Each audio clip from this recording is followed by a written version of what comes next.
नमस्कार शेतकरी बंधूंनो, कृषीराज माऊली यूट्यूब चॅनलमध्ये आपलं स्वागत। मी राजेंद्र काळे। मित्र, आपण नांदगाव सदो जे इगतपुरी तालुक्यात इगतपुरी तालुका जिल्हा नाशिक या गावामध्ये आहोत।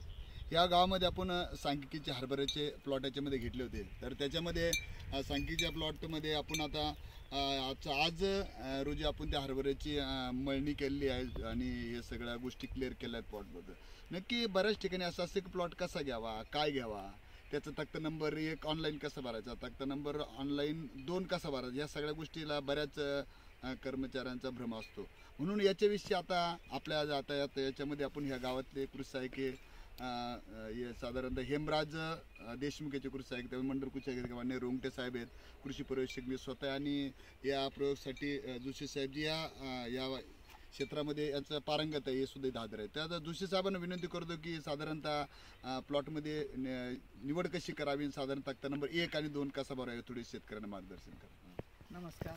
आपण सांख्यिकीचा प्रयोग करत असताना गावामध्ये जर त्या एक पिकाचा, ज्या पिकाचा आपल्याला सांख्यिकीचा प्रयोग आलेला आहे, त्या पिकाची जर शेतकऱ्यांची संख्या 200पेक्षा जास्त असेल तर त्याला आपण ब पद्धत वापरतो, व 200पेक्षा कमी असेल तर आपण अपद्धतीने निवडतो।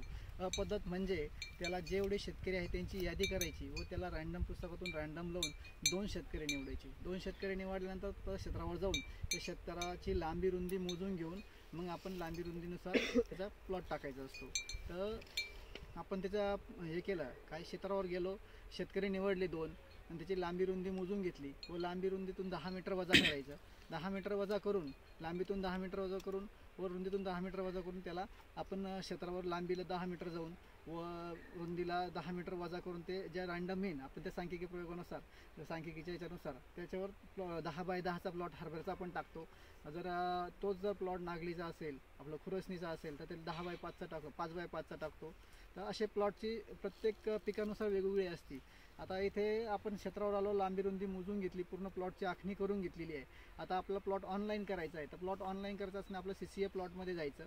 CCA प्लॉटमध्ये गेल्यानंतर आपण पहिल्यांदा लॉगिंग केल्यानंतर वर्ष निवडायचं, वर्ष निवडल्यानंतर हंगाम निवडायचा, हंगाम निवडल्यानंतर आपण तालुका निवडतो, तालुका निवडल्यानंतर त्याच्यामध्ये आपलं पंचायत समिती येते, पंचायत समिती परत ग्रामपंचायत येते, ग्रामपंचायत निवडल्यानंतर गाव पण येतं, किंवा काही ग्रामपंचायतीमध्ये ग्रुप ग्रामपंचायती असतात। समजा नांदगाव सदो आहे, त्याच्यामध्ये 2 गावं असेल तर नांदगाव सदो आणि दुसरं गाव राहील, तर आपण ज्या गावात प्रयोग आहे ते गाव निवडायचं। आणि ते गावं निवडल्यानंतर शेतकरी उपस्थित आहे, पहिला प्रयोग भरत असताना आपण शेतकरी उपस्थित आहे किंवा कसं ते त्याच्यामध्ये येऊन जाते। परत आपण प्लॉटची हे असतं किती 10 बाय 10चा आहे का 10 बाय 5चा प्लॉट आहे, असं आपण त्याच्यामध्ये हे करायचं असं नोंदवायचं असतं। आणि प्लॉटचे रँडम नंबर टाकायचे असतात, जे आपण लांबीचा रँडम जो आला आहे, रुंदीचा रँडम जो आला आहे तो टाकायचा असतो। नंतर खाली पुढे जायचं, पुढे गेल्यानंतर आपल्याला तो प्लॉटचा एक पूर्ण प्लॉटचा फोटो अपलोड करायचा असतो। हा झाला आपला पहिला प्रयोग।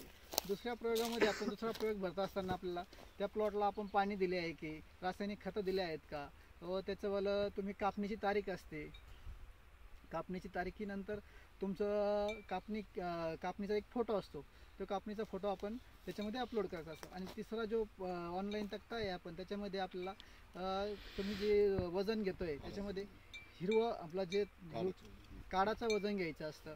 परत तुम्ही झोडणी केल्यानंतर म्हणजे ते पिकाची मळणी केली, थोडक्यात मळणी केल्यानंतर आपण त्याचं हिरवं वजन किती आलं आहे आणि हिरवं वजन टाकायचं, खाली ड्राय रेशो लावायचा। आता हरभऱ्यासाठी 0.9498 आला ड्राय रेशो आहे, तसा तो ड्राय रेशो लागून त्याला ॲटोमॅटिक खालचं तुमचं उत्पन्न येतं। असं आहे। आपण हे झालं आपल्याला प्रयोगाचं आणि वजनाचा फोटो अपलोड करायचा। त्याच्यानंतर शेवटचा एक फोटो आहे आपल्याला, जो आपला प्रयोग तक्ता असतो, ह्या तक्त्याच्या जे वजनाचं पान असतं, वजनाचं साधारणपणे वजन आणि याची माहिती भरायची असते। हे जे आहे पान नंबर 10 असतं, तक्त्यामधील पान नंबर 10 हे आपल्याला अपलोड करायचं असतं। याच्यामध्ये तुमचीवाली कापणीची तारीख असते, धान्याचं वजन असतं व याचंवालं वजन, तुमचं कसं भुसकाटाचं वजन असतं, या सर्व गोष्टी याच्यामध्ये नमूद करायच्या। लागलेले मजूर असतात, स्त्री पुरुष किती आहे आणि लागलेला वेळ, ही सर्व माहिती भरायची आणि ते आपण आपला शेवटच्या याच्यात फोटो काढून अपलोड केलं का आपला हा प्रयोग संपला। धन्यवाद। मित्र तुम्ही पाहिलं असेल की ॲक्च्युली आपण जे पीक प्रयोग करतो त्याच्यामध्ये पहिल्यापासून अ पद्धत ब पद्धत परत प्लॉट कसा टाकायचा वेगवेगळ्या आता हरभराचा 10x10 प्लॉट आहे मग 10x10 आणि करणं त्याचा 14.14 होतं असं टोटल त्या पद्धतीनं आपण याच्यात टाकत असतो. तर तुम्ही पाहिलं असेल ना जोशी साहेबांनी क्लिअर याच्यामध्ये एक कसा भरायचा 2 कसा भरायचा आणि उत्पन्न साधारणतः कसं भरायचं कुठे सगळे डिटेल्स सांगितलं. म्हणून एकदा जे डिपार्टमेंटचे लोक या ज्या डिपार्टमेंटला तक्ता आला असेल सांख्यिकीचा त्यांनी असं प्रत्यक्ष फील्डवर जाऊन जर व्यवस्थित प्लॉट केला प्रयोग केला तर ॲक्च्युली उत्पन्न तुम्हाला क्लिअर शेतकऱ्याला बी कळतं की आपल्याला उत्पन्न किती येतं आणि त्या माध्यमातून आपल्याला गावचं तालुक्याचं आणि जिल्ह्याचं याच्यात सरासरी उत्पन्न याच्यामध्ये आपल्याला उद्बत्ता काढता येते. म्हणून सर्वांना विनंती करतो की सर्वांनी प्रामाणिकपणे हे प्रयोग करावा असं मला वाटतं. नमस्कार.